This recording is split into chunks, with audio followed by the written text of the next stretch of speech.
बात तो ये है, पंजाब आने से पहले मैं भी जैसा सोचता था वैसा पंजाब नहीं है।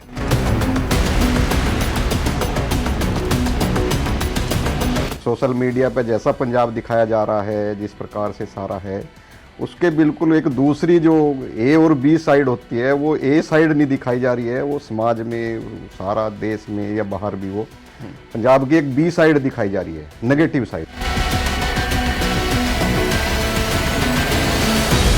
वास्तव में वो जो 3 कृषि बिल आए उनको लगाएं तो वो कुछ उसमें अमेंडमेंट हो जाते तो वो किसान हित में थे। एज इट इज लागू होते तो किसान के हित में नहीं थे।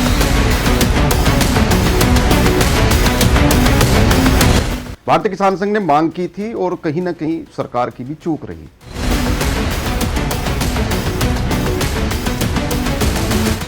भारतीय किसान संघ ने प्रधानमंत्री, कृषि मंत्री को ईमेल किए थे और हमने पूरे देश में 22,000 गांव से, ग्राम समितियों से प्रधानमंत्री को ईमेल किए थे। वो कोई संज्ञान नहीं लिया गया।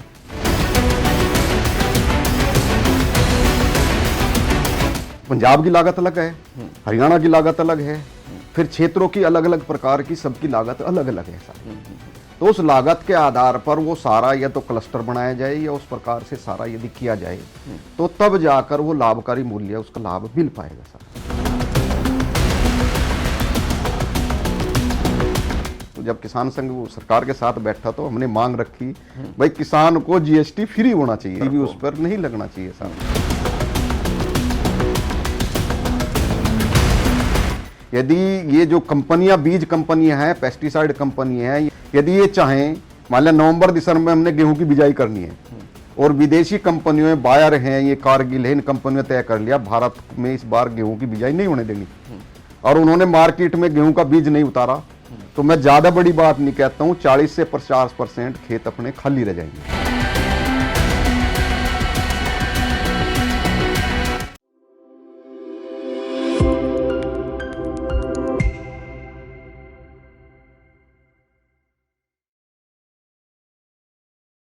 भारत देश गांव में बसता है और गांव किसानों और किसानी के साथ चलते हैं। बीते कुछ वर्षों से किसानी और किसानों का मसला देश में गूंज रहा है।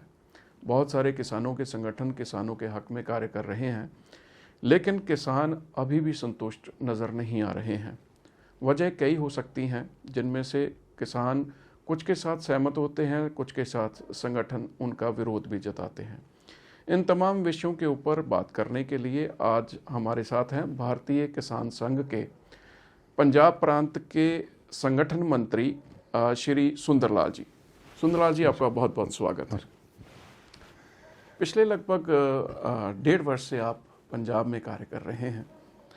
पंजाब की किसानी के बारे में आपका क्या मानना है? सबसे पहले तो आपके इस चैनल का मैं धन्यवाद करता हूँ।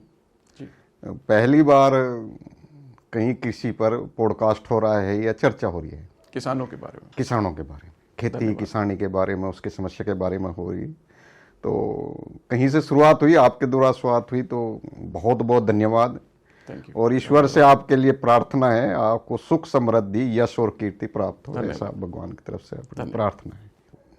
पंजाब में मुझे 1.5 साल हो गया, तो लगभग सब जिलों में मेरा जाना हुआ है जी। तो बड़ी बात तो ये है, पंजाब आने से पहले मैं भी जैसा सोचता था वैसा पंजाब नहीं है। अच्छा, वैसा पंजाब नहीं? हाँ, ये सोशल मीडिया पे जैसा पंजाब दिखाया जा रहा है, जिस प्रकार से सारा है, उसके बिल्कुल एक दूसरी जो ए और बी साइड होती है, वो ए साइड नहीं दिखाई जा रही है। वो समाज में, सारा देश में या बाहर भी, वो पंजाब की एक बी साइड दिखाई जा रही है, नेगेटिव साइड। तो पंजाब पॉजिटिव है, सारी चीजें ठीक हैं।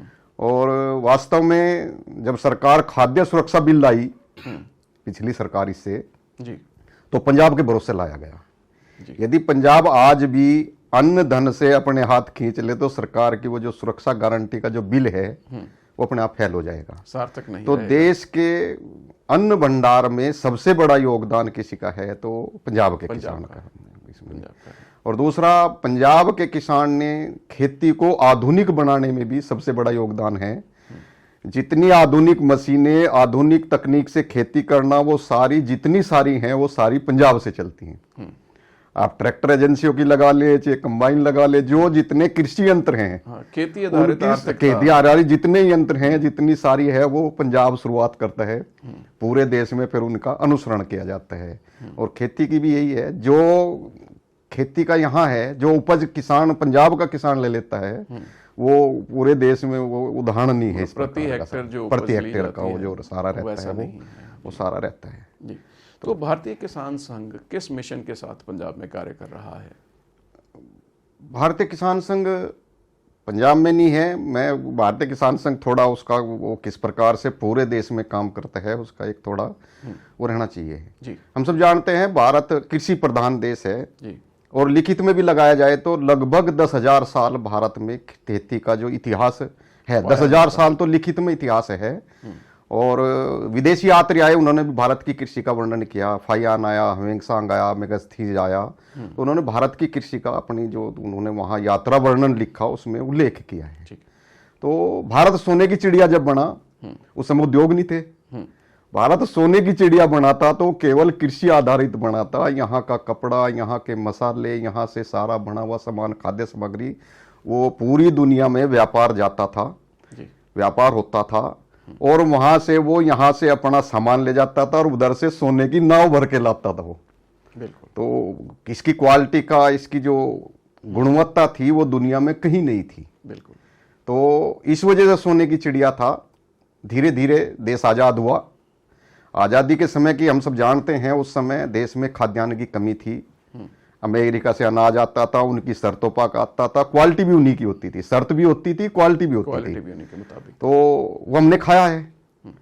फिर सरकार ने 60-61 के करीब हरित क्रांति के नाम पे भाई हम स्वावलंबी बने, तो उसके लिए खेती को आधुनिक यंत्र, आधुनिक बीज, उसके लिए सारा कृषि आधारित सारा वो सारी चीजें लाई गई उसमें सारी।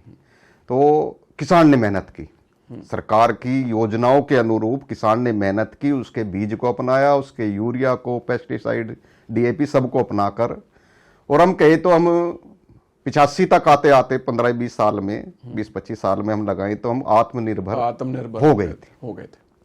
तो वहां चूक हुई अपने से।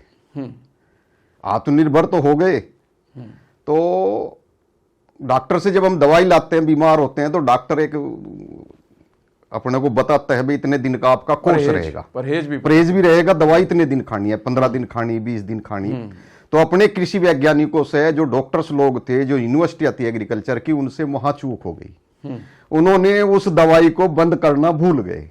दवाई लगातार चलती है, और लगातार चलते चलते यदि आप ठीक हैं, स्वावलंबी हैं, और आप दवाई फिर भी खा रहे हैं, तो वो आपके शरीर को नुकसान करना शुरू करेगी। हाँ। और आज की स्थिति लगाएं तो 90 के दशक के आसपास जब हम आए, तो उस समय हम खाद्यान्न में आत्मनिर्भर तो हो ही गए थे, सरप्लस होना शुरू हो गए थे। तो ये सारी जब सरप्लस हुए तो फिर किसान उसमें आएगी, और धीरे धीरे वो लागत भी बढ़ी। तो लागत बढ़ने के बाद किसानों के सामने समस्या आई, दवाई बंद नहीं की है। तो पहले भी किसानों के संगठन चलते थे देश में, स्वामी सहजानंद और उससे पहले सारा चलते थे, लेकिन वो संगठन सारे वो अलग अलग क्षेत्रों के थे।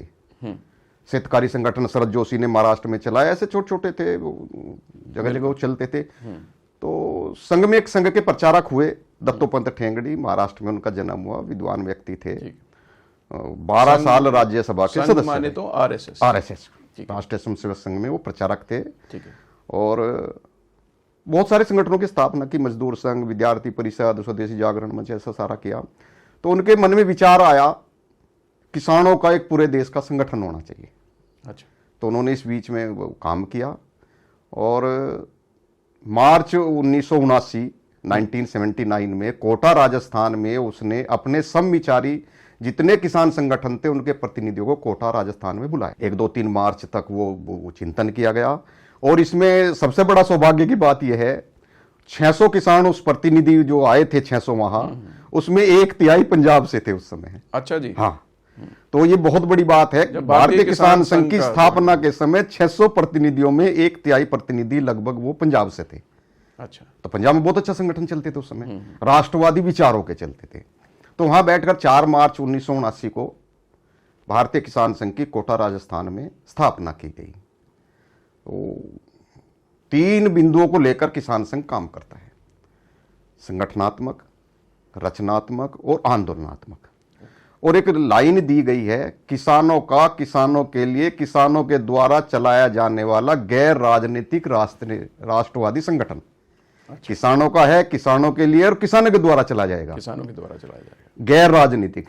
भारतीय किसान संघ गैर राजनीतिक संगठन रहेगा, किसी राजनीतिक पार्टी का पिछलग्गू नहीं बनेगा, किसी राजनीतिक पार्टी के मंच पर नहीं जाएगा, किसी राजनीतिक पार्टी का झंडा नहीं उठाएगा, उसके लिए प्रचार प्रसार नहीं करेगा। भारतीय किसान संघ का पदाधिकारी किसी राजनीतिक पार्टी का पदाधिकारी नहीं होएगा। किसी भी राजनीतिक पार्टी का पदाधिकारी भारतीय किसान संघ में कोई पदाधिकारी नहीं बन पाएगा, तो ये गैर राजनीतिक हो गया। लेकिन भारतीय किसान संघ ने कहा भारतीय किसान संघ गैर राजनीतिक रहेगा, भारतीय किसान संघ का कार्यकर्ता गैर राजनीतिक नहीं रहेगा। जब चुनाव आएंगे, चुनाव के समय वो राष्ट्रवादी किसान हित सारा देखकर अपना नीर चीर विवेक, अपने विवेक से मतदान करेगा। राष्ट्रवादी विचार की पार्टी कौन सी है? क्योंकि आज के समय में लगाए, जब से दल बदल कानून लागू हुआ, व्यक्तिगत जो इच्छाएं हैं वो सारी समाप्त हो गई। अब तो पार्टियों की चलती है। एक अच्छा व्यक्ति खराब पार्टी में हो सकता है, खराब व्यक्ति अच्छी पार्टी में हो सकता है। तो पार्टी के विचार को देखकर उसको फिर मतदान करते हैं। वो राजनीति में, राजनीति नहीं होता है, लेकिन राजनीति में बढ़ चढ़कर एक जो सभ्य नागरिक है, जिम्मेदार नागरिक है, उसकी जिम्मेदारी निभाता है। तो भारतीय किसान संघ गैर राजनीतिक है, लेकिन उसका कार्यकर्ता गैर राजनीतिक नहीं है। वो घर नहीं बैठते चुनाव के समय। वो एक राष्ट्रवादी किसान हित की सरकार जो सोच कर चले। दूसरा, भारतीय किसान ने कहा है किसान हित और राष्ट्र हित दोनों हम साथ लेकर चलते हैं। ठीक है, जहां किसान हित है और राष्ट्र का हित हो रहा है तो किसान संघ उससे 4 कदम पीछे चलता है। देश का हित हो रहा है, किसान का थोड़ा भी अहित हो रहा है तो पहले राष्ट्र, उसके बाद किसान है। फिर हमने कहा है राष्ट्रवादी संगठन, तो राष्ट्र के चलकर वो सारा राष्ट्र के विरोध एक भी काम नहीं करेंगे। अभी एक नई लाइन दी गई है, राष्ट्र हित की चौखट में किसान हित, यानी कि चौखट दरवाजा गेट हो गया। उससे बाहर किसान का हित नहीं चाहिए हमें। किसान, राष्ट्र हित की चौखट में किसान का हित। तो ऐसा गैर राजनीतिक संगठन है। 3 प्रकार से काम करता है। संगठनात्मक काम करता है।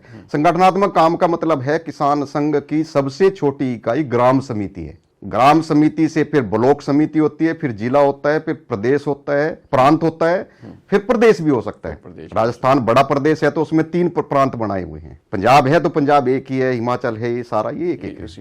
तो ऐसा वो सारा ग्राम समिति से लेकर प्रांत, प्रदेश, राष्ट्रीय स्तर पर सारा रहता है। एक संगठन है।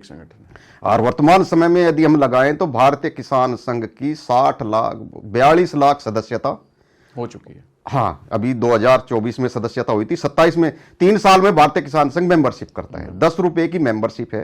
अच्छा। और वो गांव से लेकर वो सारा, गांव में से किसान है तो गांव में ही सदस्यता होती है। तो 2024 में हमने सदस्यता की तो 42 लाख सदस्यता हमने की और 60,000 गांव तक सीधी सीधी ग्राम समिति हमने बनाई। संपर्क की लगाएं तो 1 लाख गांव में अपना संपर्क है। ठीक है, बात करते हैं कि किसानों की तरफ से, जैसा आपने खुद भी इसका वर्णन किया कि केंद्र सरकार की तरफ से जो बिल लाए गए, पंजाब के किसानों ने उसका कड़ा विरोध जताया, बहुत बड़ा मोर्चा भी लगाया गया। आप क्या मानते हैं, जब आप पिछले 1.5 वर्ष से किसानों से, पंजाब के किसानों से सीधे तौर पर संपर्क साध रहे हैं, संवाद हो रहा है, वो क्या विरोध की भावना अभी भी है? कुछ अभी थोड़ा सा उनका वो है, वो एक नैरेटिव सेट किया हुआ है। वो नैरेटिव की वो आधार पर वो सारा कर रहे हैं। वास्तव में वो जो 3 कृषि बिल आए थे उनको लगाएं तो वो कुछ उसमें अमेंडमेंट हो जाते तो वो किसान हित में थे। एज इट इज लागू होते तो किसान के हित में नहीं थे। या आप मानते हैं कि किसान के हित में नहीं थे? यदि ऐसे एज इट इज लागू होते, वो एज इट इज लागू होते, हाँ, तो किसान हित में वो नहीं थे। तो कह सकते हैं कि ये जो पूंजीवादी हैं उनके हक में थे वो? नहीं, कुछ था उसमें ऐसा जो हाँ, लेकिन नैरेटिव सेट कर दिया गया अब किसान की जमीन छीन जाएगी, ऐसा नहीं था। कॉन्ट्रैक्ट फार्मिंग में जितना किसान को सिक्योर किया गया था, व्यापारी कहीं भी सिक्योर नहीं था। मैंने वो 3 बिल पढ़े हैं। मैंने बिलों को पढ़कर 7-8 पेज की एक उसकी समीक्षा की थी। मैंने सब जगह किसान संघ में अपने कार्यकर्ताओं को और भी समाज में लोगों को बताया। वो हम ठीक प्रकार से उनको पढ़ नहीं पाए हैं। जिन्होंने बिल नहीं पढ़ पाए उन्होंने सबसे ज्यादा विरोध किया। एक नैरेटिव सेट हो गया, जमीन चली जाएगी, सारा हो जाएगा। जबकि होना ये चाहिए था कि उसमें कुछ संशोधन की भारतीय किसान संघ ने मांग की थी, किसानों को अवगत भी करा। भारतीय किसान संघ ने मांग की थी और कहीं ना कहीं सरकार की भी चूक रही।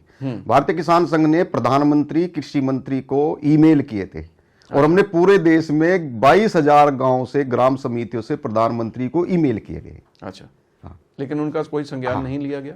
वो कोई संज्ञान नहीं लिया गया। 14 जुलाई से संसद का अधिवेशन था। अच्छा 12 जुलाई में किसान संघ का प्रतिनिधिमंडल फिर कृषि मंत्री जी से मिला। अच्छा, तो कृषि मंत्री जी से आग्रह किया अब इन बिलों को पेश मत करो, यदि आपको लगता है तो स्टैंडिंग कमेटी में भेज सकते हैं। वो थोड़ा उस पर और ध्यान और सारा किसान संगठनों से बातचीत हो जाती। लेकिन कहीं ना कहीं सरकार की उसमें जिद रही। हाँ, और वो एक बड़ा आंदोलन खड़ा हुआ और वो आंदोलन ना देश हित में था, ना किसान हित में था, किसी के भी हित में नहीं था। 13 महीने तक हमने देश की राजनीतिक आंदोलन के उसमें घेर दिया। 26 जनवरी पर जो घटनाएं हुई वो एक देश के लिए बहुत अच्छी घटनाएं नहीं थी। 700 750 लोगों का उसमें कहीं ना कहीं उसकी मृत्यु प्राप्त, जान चली गई, वो भी नुकसान हुआ। 700 परिवारों का तो कम से कम नुकसान हुआ। बिल्कुल। तो ये सारा रहा। चलो वो विषय समाप्त हो गया, सरकार ने वो बिल वापस ले लिया। आखिरकार मेरे को कहीं लगता है कि अगर संशोधन कर दिया जाता और किसानों को उस बारे में बता दिया जाता तो शायद उसका फायदा किसानों को मिल पाता, जो अभी तक नहीं। असल में वो थोड़ा सा शक पैदा हुआ उस समय टाइमिंग पे। ठीक है, जब वो जून में उसके लिए अध्यादेश लाया गया तो जून में उस समय कोरोना काल का वो चला हुआ था वो सारा। ठीक है, तो टाइमिंग नहीं थी वो, टाइमिंग ना कोई फसल थी ना कुछ था। जब सारा देश एक तरह से बंद था सब कुछ, तो जून में आप अध्यादेश ला रहे हैं तो फिर कहीं ना कहीं उसमें टाइमिंग भी गलत थी। तो एक बार किसान संगठनों से चर्चा कर लेते। मतलब किसानों के लिए बिल ला रहे हैं तो जिसके लिए आप ला रहे हैं उससे पूछ तो ले। ये तो आप घर में भी कुछ बनाते हैं तो घर में भी पूछ लेते हैं भाई, या कोई मेहमान आपके यहाँ आता है तो उससे भी पूछ लेते हैं, राय पूछ लेते हैं भाई आपने क्या खाएंगे, क्या पसंद करते हैं। तो ये थोड़ा रही चूक। आपने ये देखा होगा पंजाब में किसानों में ये मांग है कि जो एमएसपी है उसको फिक्स किया जाए, वो दिया जाए। स्वामीनाथन कमेटी की रिपोर्ट के बारे में भी बात करेंगे। आप क्या मानते हैं, एमएसपी की मांग दुरुस्त है? नहीं, एमएसपी तो ये एक मिनिमम सपोर्ट प्राइस है, न्यूनतम समर्थन मूल्य जी। तो सरकार की भी एक सीमा है, खाद्य सुरक्षा की भी बात है, और फिर भारतीय किसान संघ तीनों चीजों को साथ लेकर चलता है। किसान का भी हित रहे, उपभोक्ता पे भी ज्यादा दबाव ना पड़े जी, क्योंकि गरीब अमीर सब प्रकार के लोग रहते हैं। तो यदि हमने खाद्यान्नों की बहुत अधिक कीमत बढ़ा दी तो फिर वो गरीब की थाली से वो दूर हो जाएंगे। ठीक है। तो किसान संघ चाहता है किसान को भी उसका उचित दाम मिल जाए और उपभोक्ता पे भी ज्यादा उसका दबाव, वो प्रभाव ना पड़े, उसका जो बजट है उसका ना बढ़े उसमें सारा। एमएसपी गारंटी की जैसे आपने बातचीत की है, तो भारतीय किसान संघ एमएसपी गारंटी को किसान हित में नहीं मानता है। नहीं मानता है? हाँ। इसकी क्या वजह? कारण बता रहे हैं इसका। भारतीय किसान संघ कहता है लागत के आधार पर लाभकारी मूल्य मिलना चाहिए। लागत के आधार? लागत के आधार पर मूल्य। स्वामीनाथन ने कहा है C+2 प्लस लाभकारी मूल्य। अच्छा। तो सरकार अभी तक दे रही है A+1।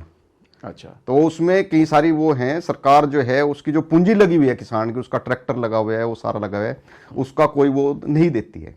हमने जमीन का किराया भी जोड़ा है। अच्छा। सरकार किसान को अनस्किल्ड लेबर मानती है। अच्छा। किसान तो अनस्किल्ड नहीं है, वो तो स्किल्ड लेबर है, स्किल्ड है। तो हमने कहा उसको स्किल्ड लेबर मानकर उसका उसमें तनख्वाह मजदूरी जो एक है स्किल्ड लेबर की जो है उसको वो जोड़ कर दिया जाए। फिर उसके परिवार को नहीं मानना है। उसका परिवार यदि उसकी पत्नी खेत में भोजन लेके गई है तो उसको काम तो किया है उसने, खेत का काम तो किया है। तो बैल हैं, पशु हैं, वो उनका चारा उसने डाला है, तो खेत का काम तो किया है उसने। तो काम किया है तो उसकी भी कुछ मजदूरी जुड़नी चाहिए। फिर उन्होंने जब किसान ने खेत में काम किया के लिए उसको जोड़ा है। वो बाजार में गया, वहां से बीज लाया, आज बीज नहीं मिला तो कल गया, वो 2 दिन तो पूरा लगा ना उसका। उस 2 दिन की मजदूरी ऐसा एक उसका सारा निकालना चाहिए, और सरकार में और उसमें बहुत ज्यादा अंतर नहीं पड़ता है। अच्छा। तो सरकार C+2 और उसके साथ लाभकारी मूल्य, एमएसपी का जैसे आपने कहा है, हम हरियाणा, पंजाब, पश्चिमी उत्तर प्रदेश, राजस्थान का यदि लगाएं तो यहाँ खेती की लागत बहुत अधिक है। यदि हमने एमएसपी गारंटी दे दिया तो यहाँ एक बड़ा आंदोलन फिर खड़ा होएगा। अच्छा जी। हाँ, लागत है, लागत निकल नहीं पाएगी, वो लाभ के लिए ही तो कर रहे हैं। अभी आप उड़ीसा की बात करें, और उड़ीसा को और हमें यदि उनकी एक तरह से हम उनकी समानता देखी जाए तो उड़ीसा में मजदूरी 250 से 300 रुपए है। ठीक है। यहाँ 600-700 रुपए है। तो लागत में एक मजदूर पे 300 से 400 रुपए का अंतर यही आ गया। वहां भी मैं पिछले साल भुवनेश्वर गया तो मुझे पेस्टिसाइड की, यूरिया, डीएपी की कोई दुकान ही नहीं दिखाई दी। यहाँ आप देखें तो हर आपको 100 मीटर पे एक दुकान मिल जाएगी, गांव-गांव में खुल गई है। तो किसान की वहां ट्रैक्टर बहुत कम है। यहाँ हर घर में ट्रैक्टर हर है। घर में ट्रैक्टर तो यहाँ किसान की लागत है वो एमएसपी गारंटी यदि हो भी गया तो उससे किसान को नुकसान रहेगा। वो जो लागत के आधार पर लाभकारी मूल्य है, उसके लिए भी अलग अलग क्षेत्रों के लिए अलग अलग प्रकार से पैमाना बनाना चाहिए। सरकार जब वो तय करती है, सीएसीपी जब उसका तय करती है, लागत मूल्य आयोग जो सरकार का है, वो जब कीमतें तय करता है तो वो ठीक प्रकार से एवरेज नहीं निकालता है।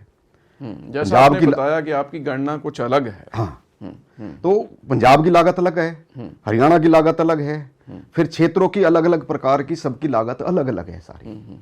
तो उस लागत के आधार पर वो सारा या तो क्लस्टर बनाया जाए या उस प्रकार से सारा यदि किया जाए तो तब जाकर वो लाभकारी मूल्य उसका लाभ मिल पाएगा सारा। मिट्टी से सोना तैयार करने वाला किसान स्किल्ड ही नहीं है, ये आज आपने नई बात हाँ, ये सरकार मानती नहीं उसको, ये सरकार उसको स्किल्ड मानती ही नहीं। मानती नहीं इसको, skilled मानती। तो आपने अपनी इस मांग को सरकार तक भिजवाया? हाँ, बार बार जब बातचीत होती है सरकार के साथ, क्योंकि भारतीय किसान संघ संवाद में विश्वास रखता है। आप संवाद से ही समाधान निकलेगा।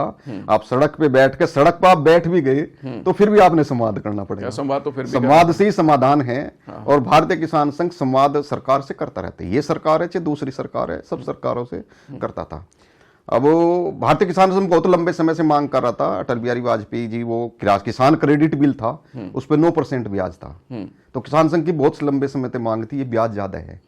तो जब वाजपेयी सरकार आई, उनके सामने विषय रखा गया तो 9% से 4%, जो आज किसान क्रेडिट कार्ड है उस पर 4% ब्याज है। ये किसान संघ ने किया। किसान संघ ने बहुत लंबे से मांग की, किसान जो ये खरीदता है, कृषि यंत्र है, बीज खरीदता है, खाद खरीदता है, ये जीएसटी मुक्त होने चाहिए। अच्छा, अभी भी मांग है हमारी। सरकार ने कुछ जीएसटी कम किया है, लेकिन हम अभी भी उससे संतुष्ट नहीं है। आप चाहते हैं कि बिल्कुल बिल्कुल फ्री हो इसमें, क्योंकि जीएसटी का अर्थ होता है, जीएसटी लगता है अंतिम उपभोक्ता पर। ठीक है, किसान अंतिम उपभोक्ता नहीं है। नहीं है। आपने बीज लाकर गेहूं बोया तो आप उसमें अंतिम उपभोक्ता कौन हुआ? जो उसको यूज कर रहे हैं, आटा बना के, फिर उसका रोटी बन रही है, चावल का वो सारा कर रहे हैं। तो आज भी वो अभी बजट चर्चा पे जब किसान संघ सरकार के साथ बैठा तो हमने मांग रखी, भाई किसान को जीएसटी फ्री होना चाहिए, इसमें इसकी किसी भी उस पर नहीं लगना चाहिए सारा। तो ऐसा वो सारा। और बीच में सरकार ने अभी थोड़ा सा जीएसटी ट्रैक्टर पे, उस पे कुछ चीजों पे अभी 18% से वो 12% तक लाए, कुछ वो हुआ। तो कुछ चीजें मानी जा रही हैं। आप चाहते हैं फुल वेवर 100%? हाँ, बिल्कुल फ्री होना चाहिए, जीएसटी फ्री होना चाहिए सारा। दूसरी बात, जैसे आप बात कर रहे थे कि भारतीय किसान संघ जो है वो स्वामीनाथन कमेटी की रिपोर्ट से सहमत है इसका? नहीं, बहुत सारी चीजें ऐसी हैं जो लागू नहीं की जा सकती। उन्होंने कहाँ अध्ययन किया, किसका अध्ययन किया, क्या किया, सारी चीजों से वो नहीं करता है। लेकिन उसमें जो C+2 का जो फार्मूला उन्होंने दिया है, उस पे किसान संघ कहता है इस पे कीमतें तय होनी चाहिए। बाकी स्वामीनाथन की अधिकतर बातों से किसान संघ सहमत नहीं है। नहीं है। हाँ, मतलब कुछ एक बात है जिनसे वो सहमत हम रखते हैं, लेकिन सब बातों से सहमत नहीं है। अभी आप इससे पहले जब हमारा विचार विमर्श चल रहा था तो आपने बताया कि पंजाब में आप ऑर्गेनिक खेती को बढ़ावा देने के लिए कार्य कर रहे हैं। कुछ उसके बारे में जानकारी दें कि वो कैसा मिशन चल रहा है। भारतीय किसान संघ, मैंने अभी आपको बताया था, संगठनात्मक रचनात्मक। ठीक है। रचनात्मक काम का मतलब है आप आंदोलन कर रहे हैं, आम समाज से आपको कोई लेना देना नहीं। आपने सड़क जाम कर दिया, लोगों को परेशानी होगी। तो किसान संघ अपने काम को दिखाना चाहता है रचनात्मक काम। क्यों? उस रचनात्मक काम में पहला ही काम है गौ आधारित जैविक खेती। जैविक खेती का मतलब है, आज के समय की यदि हम बातचीत करें तो धीरे धीरे इस पेस्टिसाइड ने, इस रासायनिक ने सारा जो है वो कहीं ना कहीं प्रभाव अपना दिखाना शुरू कर दिया। आम समाज में यदि हम लगाएं तो उसके दुष्प्रभाव शुरू हो गए। हम आपस में चर्चा सुनते हैं, वो तो रात को सोया दर, सुबह वो उठा ही नहीं है। तो ये अभी ये प्रभाव शुरू हो गए हैं। यदि अभी भी नहीं संभले तो 10 साल बाद स्थितियां अपने कंट्रोल से बाहर हो सकती हैं। और विशेषकर पंजाब की यदि बात करें तो पंजाब की जमीन, पंजाब का पानी सारा हमने वो कहीं ना कहीं इसको दूषित कर लिया है। तो भारतीय किसान संघ पंजाब में इसी मिशन को लेकर चल रहा है, हम जैविक खेती करें, इस पेस्टिसाइड को, यूरिया, DAP जितना है इसके प्रयोग को कम करें। हमने एकदम बंद करने की बात नहीं की है। अच्छा। हमने कहा धीरे धीरे कम करें। आपके यहाँ एक साल में 50 बोरी यूरिया की खपत है, तो हम कहते हैं उसको 40 ऐसे नहीं, टोटल लगाए तो उसको मतलब इतना लाता है तो वो। अच्छा। हमने कहा धीरे धीरे उसको कम करना सारा। और कम करके फिर सारा करना। एक नैरेटिव और सेट किया हुआ है, जैविक खेती से उत्पादक जो है उसका वो घटता है। इसकी भी गारंटी किसान संघ ने, कोटा राजस्थान में एक बड़ा फार्म है, वहां जैविक खेती होती है वहाँ सारी। अच्छा। गौ आधारित जैविक खेती होती है और गारंटी के साथ वहाँ जितना पेस्टिसाइड वाला यूरिया डीएपी वाला वो निकालता है गेहूं उतना ही वहाँ निकलता है। ये गारंटी की बात है सारी, बराबर निकलता है। एक आध साल लगता है इसमें, धीरे धीरे वो जमीन जो है अपने उसको उस तरह से तैयार आदमी बीमार होता है, अभी जमीन बीमार पड़ी है और बीमार की बताएं अभी कार्बन लगाएं तो 1% कार्बन के आसपास रहे। यदि 1% से नीचे चला गया, एक समय ऐसा आएगा आप किसी भी तरीके से कोई भी तरीका अपना के आप कृषि को, खेती को, जमीन को दोबारा से उस स्थिति में नहीं ला सकते। यदि ये कोमा में चली गई 10 साल बाद हो सकता है खेती कोमा में चले जाए, आज की जो जमीन है अपनी वो सारी। तो उसको करने के लिए भारतीय किसान संघ का ये यही नहीं है पंजाब में, पूरे देश में जैविक खेती को लेकर एक मिशन भारतीय किसान संघ चला रहा है इसमें। तो इसके सकारात्मक नतीजे पंजाब में दिखाई दे रहे हाँ, लोग उसको स्वीकार कर रहे हैं और आज के समय में सबने मानना शुरू कर दिया है, हाँ हम करेंगे। तो हमने फिर किसानों को हम कहते हैं आप मार्केट की छोड़ दें, कम से कम अपने परिवार के लिए तो आप जैविक खेती करें। आधा एकड़ 1 एकड़ में सारी वो आप 1 एकड़ 2 एकड़ अलग से रख लें, उसमें सारी खेती करें। फिर हम किसान को कहते हैं ये जो आपने 2 चीज पकड़ ली है, कणक और जीरी, कणक और ये धान का जो पकड़ लिया है, ये भी कम से कम अपने लिए नुकसानदेह है। उत्तर भारत की यदि बात करें तो जो चीज हम नहीं खाते हैं उस चीज को क्यों पैदा करें। उत्तर भारत में चावल जो है वो अपने खपत नहीं है, खपत नहीं है, तो हम वो पैदा करें जो अपने यहाँ खपत है।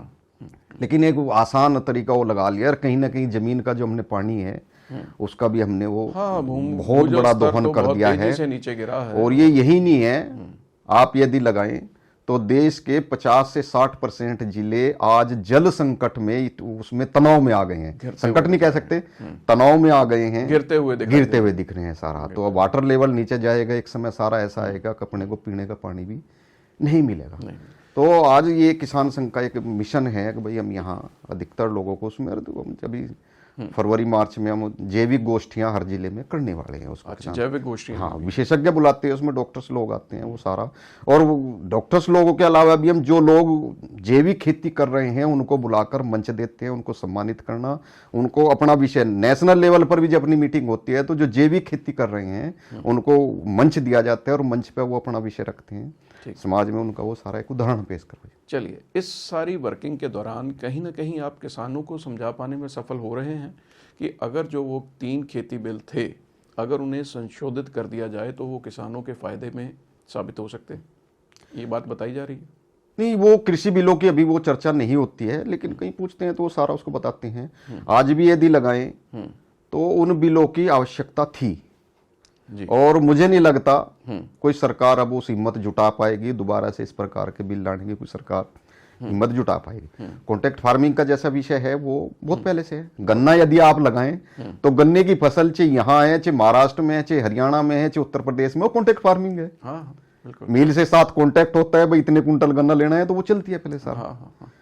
अघोषित तरीके से तो नहीं, वो घोषित ही है, वो तो सारा वो कॉन्ट्रैक्ट फार्मिंग ही होती है। गन्ने का वहां बॉन्ड भरा जाता है, भाई आपका 1000 कुंटल गन्ने का ये हमने ले लिया है, तो उससे सारा वो कॉन्ट्रैक्ट फार्मिंग पे हो रहा है सारा। अभी बहुत सारी चीजें हैं सारी। आपने बताया कि भारतीय किसान संघ एक गैर राजनीतिक संस्था है, लेकिन इसके सदस्य जो हैं वो वोटिंग में हिस्सा लेते हैं और सोच समझकर राष्ट्रवादी सोच वाली पार्टी के हक में जाते हैं। पंजाब में इलेक्शन मोड ऑन हो चुका है, क्या वो संदेश किसानों तक पहुंचाया जा रहा है कि हम वोट किस पार्टी को देंगे? नहीं, मैंने बताया आपको भारतीय किसान संघ गैर राजनीतिक संगठन है और किसी भी पार्टी के पिछलग्गू नहीं है। हम सकारात्मक सहयोग करते हैं। ठीक है, सरकार 1 कदम किसान की तरफ चलती है तो हम 2 कदम कोशिश करते हैं चलने की। हाँ, ठीक है। विरोध के लिए विरोध नहीं करते हैं। यदि सरकार ने अच्छा काम किया है तो वो उसका समर्थन करते हैं। यदि सरकार ने किसान विरोध में कोई बात की है तो उसका कहीं ना कहीं विरोध होता है, विरोध भी होता है। अभी एक उदाहरण अपने पास है, उज्जैन में 2027 में कुंभ होना है। अच्छा, तो पहले से क्या व्यवस्था थी, वहां सरकार जमीन एक्वायर करती थी 2 साल के लिए और फिर वो कुंभ स्नान के बाद वो किसानों को दे देती थी। इस बार सरकार और कहीं ना कहीं वो मुझे लगता है प्रॉपर्टी वो भूमाफिया ने मिलकर उस जमीन को स्थायी रूप पर वो सरकार ने अधिग्रहण की योजना बनाई। अच्छा, 12-14 गांव हैं। और मध्य प्रदेश में यदि बात करें तो वहां बड़े किसान नहीं है, छोटे 2 बीघे 3 बीघे, एक एकड़ का भी नहीं है, 2 बीघे 3 बीघे 5 बीघे 7 बीघे ऐसे थे। तो 12-14 गांव का विषय था। भारतीय किसान संघ ने बहुत बड़ा आंदोलन किया और वो आंदोलन करके सरकार से वो बिल वापिस कराया। अब वो किसानों से जैसे सब अखाड़े तैयार हो गए, सब लोग तैयार थे, भाई जैसे पहले से जमीन अधिग्रहण करते थे वैसे कर लो 2-3 साल के लिए। पक्का स्ट्रक्चर 12 साल के लिए किसके काम आएगा, फिर 12 साल में कुंभ होएगा। तो किसान संघ जहां किसान हित की बात लगता है वहां आंदोलन करता है सर। भारतीय किसानों के हक में तो कई संगठन खड़े हुए, लेकिन पंजाब के किसानों के हक में भी कई संगठनों ने आवाज उठाई। आप क्या मानते हैं, ये संगठन पंजाब के किसानों की समस्याओं को खत्म कर सके? सब किसान संगठन, हम किसी का विरोध नहीं करते हैं, सबकी वर्किंग अलग अलग है। लेकिन विरोध के लिए खाली विरोध करना, भारतीय किसान संघ का एक हेतु और रहता है, किसान लीडरशिप खड़ी करना। किसान लीडरशिप का मतलब है चुनाव लड़ाने के लिए नहीं है। अपना भारतीय किसान संघ एक नारा लगाता है, हर किसान हमारा नेता है। ठीक है। यानी कि जो ग्राम समिति है, ग्राम समिति से लीडर तैयार हुए। समस्याएं कहाँ हैं, वो गांव में है, तो समाधान कहाँ होएगा, गांव में होएगा। तो ग्राम समिति बैठे, गांव की समस्याओं के बारे में विचार करे, फिर उसको आगे लेकर जाए, वो ज्ञापन दे, उसके माध्यम से वो सारा करे। तो भारतीय किसान संघ चाहता है लीडरशिप खड़ी हो। जब किसानों की अपनी लीडरशिप खड़ी हो जाएगी, फिर समस्याओं का समाधान भी आसानी से हो जाएगा। आज क्या चल रहा है, किसान नेता बनते हैं और कुछ समय बाद फिर वो चुनावी राजनीति में जाकर और वो फिर वो जब हेतु कुछ और हो गया तो किसानों की समस्याओं से कहीं ना कहीं हम पीछे उसमें हट जाते हैं। तो यहाँ भी जो जत्थेबंदियां चल रही हैं वो तरीका उनका रहता है सारा, लेकिन वो एक चीज पकड़ के बैठ जाते हैं, टोल का माफ करो ये सारा। तो मुझे नहीं लगता टोल माफ करने से किसानों का हित होएगा। किसानों के हित के लिए आज यदि बातचीत करें वहां तक नहीं जा सकते हैं। 1 अप्रैल 2026 से सरकार ने तय कर दिया यूरो 5 ट्रैक्टर आएगा।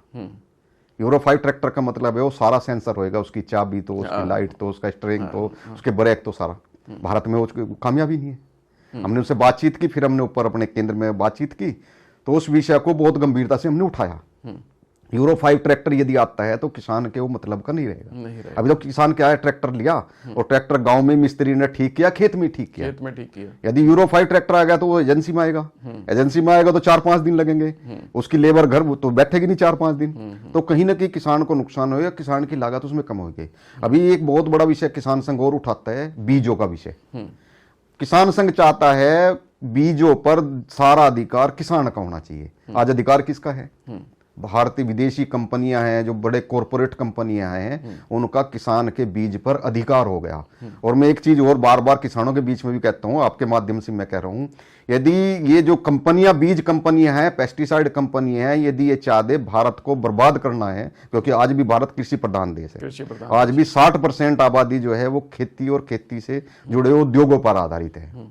यदि ये चाहें, मान लिया नवंबर दिसंबर में हमने गेहूं की बिजाई करनी है और विदेशी कंपनियों में बायर हैं, ये कारगिल है, इन कंपनियों ने तय कर लिया भारत में इस बार गेहूं की बिजाई नहीं होने देनी, और उन्होंने मार्केट में गेहूं का बीज नहीं उतारा, तो मैं ज्यादा बड़ी बात नहीं कहता हूं, 40 से 50% खेत अपने खाली रह जाएंगे। किसान के पास बीज ही नहीं है। अभी सरकार एक किसान बिल ला रही है, शायद इसी जो बजट सत्र है इसी में वो लाया जाएगा।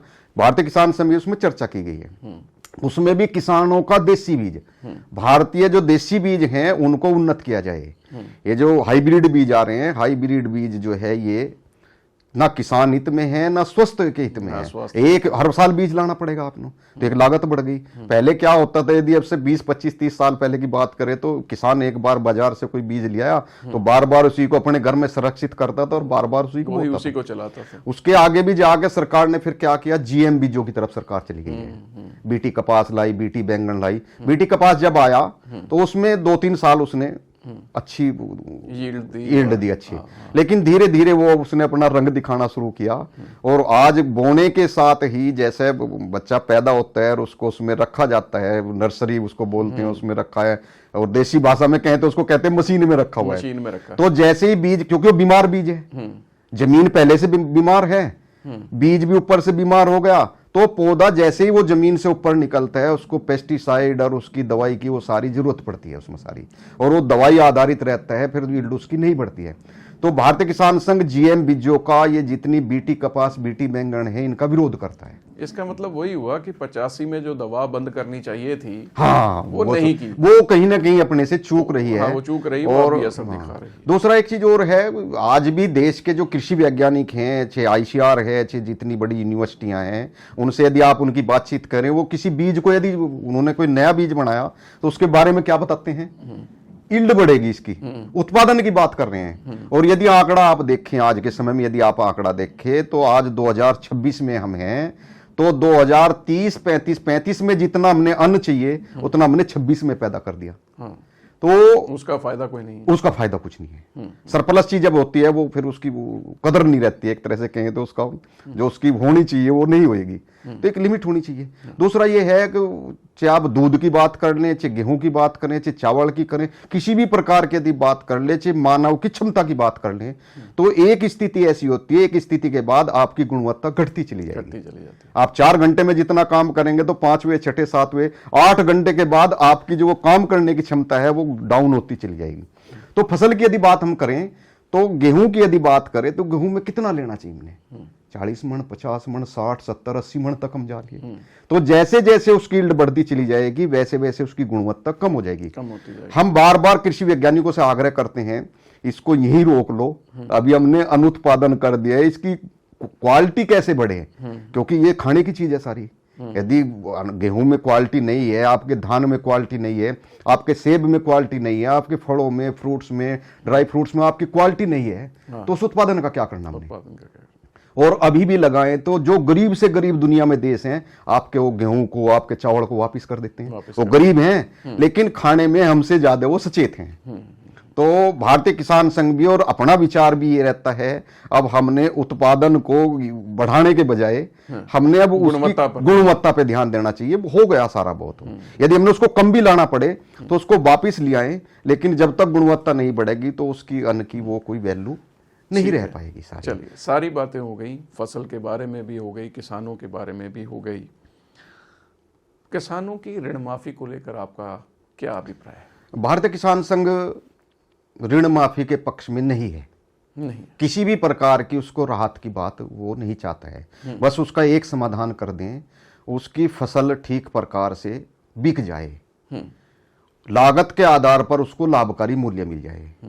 क्योंकि किसान के साथ उसने उत्पादन कर दिया 6 महीने, अभी यदि आप कणक की फसल की बात करें तो 6 महीने पूरे सर्दियों के रहते हैं, 3 महीने तो कम से कम रहते हैं, दिसंबर जनवरी फरवरी की यदि 3 महीने की, तो खेत में पानी लगाता है, सारा काम करते हैं। लेकिन जैसे ही वो मंडी में जाता है तो मंडी में जाकर उसके साथ वो आड़ती है, चाहे वो लेबर वाला है, चाहे वो मार्केट कमेटी वाला है, वो सारे लोग मिलकर और उसको चारों तरफ से वो घेर लेते हैं सारा। तो हम चाहते हैं उसकी साफ सुथरा उसको कीमत मिले, जो कीमत तय की वो ठीक प्रकार से मिले।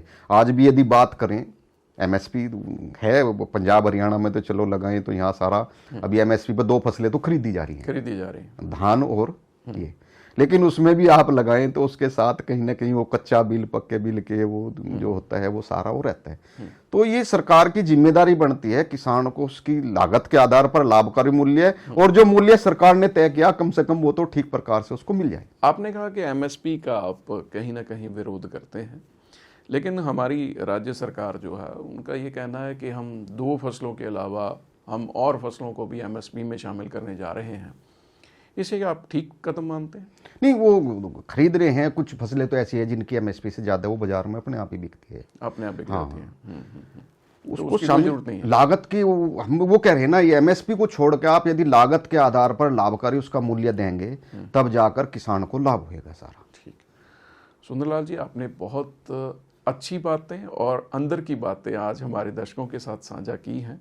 आप एक मिशन के तहत पंजाब में कार्यरत हैं, किसानों से बात कर रहे हैं, संवाद कर रहे हैं। हम उम्मीद करते हैं कि आपका ये प्रयास, जो इतनी ठंड के बावजूद भी आप गांव-गांव घूम रहे हैं, और रंग लाता हुआ नज़र आएगा। किसानों की आर्थिक स्थिति संपन्न होगी और खेती एक लाभकारी व्यवसाय बन पाएगा, और हम स्वास्थ्य को सर्वोपरि रखते हुए बाकी की सारी बातों को पीछे छोड़ देंगे, और इसमें प्रोडक्शन उतनी ही की जानी चाहिए जितनी हमें ज़रूरत है, और ध्यान हमें स्वास्थ्य पर दिया जाना चाहिए।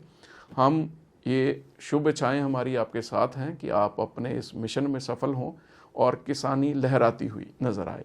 आपका स्टूडियो में आने के लिए बहुत बहुत धन्यवाद। अंत में 1 मिनट का मैं समाज से भी किसान के जो है एक आह्वान करना चाहूंगा। जी। आज किसान के प्रति समाज में एक नैरेटिव सेट कर दिया गया है। जी। कल भी मैं कहीं एक फंक्शन में बैठा हुआ था, तो 2-4 नौकरी वाले बैठे हुए थे, दुकानदार थे, वहां कुछ किसान भी बैठे हुए थे। उन्होंने, नौकरी वालों ने कहना शुरू कर दिया खेती लाभ का नहीं है, लाभ का नहीं, किसान भी उसके साथ हो गया। तो मेरा समाज से भी आग्रह है, खेती को और किसान को सम्मान की दृष्टि से देखें। जो लाभ हानि तो अलग विषय है, वो बिजनेस में भी हो सकता है, वो दुकान में भी हो सकता है, लेकिन हम किसान को सम्मान की दृष्टि से देख के, वो हमें अनु उत्पादन करके दे रहा है, तो उसका वो नैरेटिव जो सेट कर दिया गया, किसान घाटे का सौदा है, खेती कोई करेगा नहीं, ये सारा होएगा। तो मेरा समाज से आपके माध्यम से आग्रह है, समाज किसान को सम्मान की दृष्टि से देते, उसके सामने आए तो उसको अन्नदाता के रूप में देखे, तो समाज एक स्वाभिमान से जिएगा। क्योंकि खेती जो है वो बिजनेस का विषय नहीं है, कृषि और ऋषि ये दोनों एक साथ जुड़ते हैं। खेती करना तपस्या का विषय है, ये सामान्य कोई नहीं कर सकता है। तो मेरा समाज से पुनः आग्रह है, खेती को, किसान को सम्मान की दृष्टि से देखेंगे, वो स्वाभिमान से जिए, क्योंकि वो भी अपने ही समाज का अंग है। तो वो फिर स्वाभिमान से खड़ा हो जाएगा और वो आपके लिए और अच्छा अन्न उत्पादन और शुद्ध सस्ता उत्पादन आपको, वो अन्न आपको उपलब्ध कराएगा। आपने बुलाया और आज कृषि पर इस प्रकार से चर्चा हुई, तो मेरी तरफ से पुनः फिर बहुत बहुत धन्यवाद। आप लोगों को ईश्वर सुख, समृद्धि, यश और कीर्ति दे। Thank you so much. धन्यवाद।